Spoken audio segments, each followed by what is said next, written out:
அனைவருக்கும் வணக்கம். என் பெயர் ரித்திகா. நான் 5ஆம் வகுப்பு பிரிவில் படிக்கிறேன். என் பள்ளியின் பெயர் ஊராட்சி ஒன்றிய தொடக்கப்பள்ளி. இப்ப நான் கூறப்போகிற கதையின் பெயர் ஏழையா மாறிய ராணி.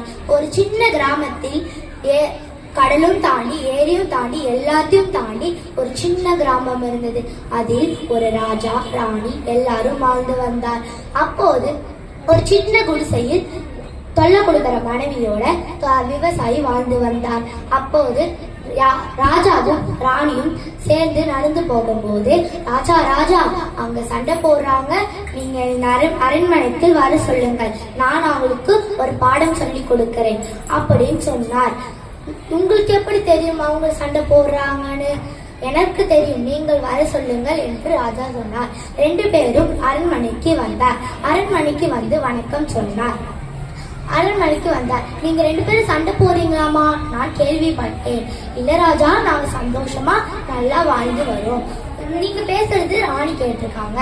ஒரு 3 மாதங்களுக்கு ராணி உன் வீட்டில் இருக்கட்டும், ஒரு 3 மாதங்களுக்கு மனைவி அரண்மனைக்குள் இருக்கட்டும் அப்படின்னு ராஜா சொன்னார். ராணி நடந்து போனார்.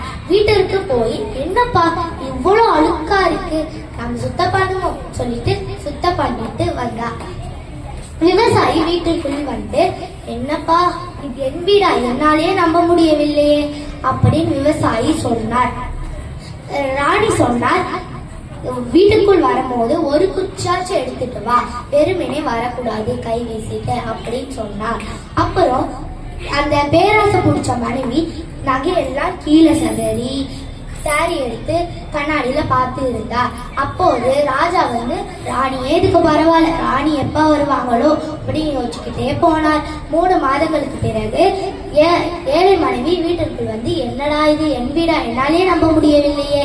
அப்ப ராணி சொன்னார், நீ ரொம்ப கசபரன் எனக்கும் தெரியும், ஆனா ரொம்ப பேராசப்படக்கூடாது அப்படின்னு ராணி சொன்னார். ஏழை மனைவி ரொம்ப கவலையோட வெக்கத்தோட கீழே குடிச்சிட்டு இருந்தா. இந்த கதையில நீங்க என்ன புரிஞ்சுக்கிட்டீங்க? பேராசை பெருநஷ்டம்.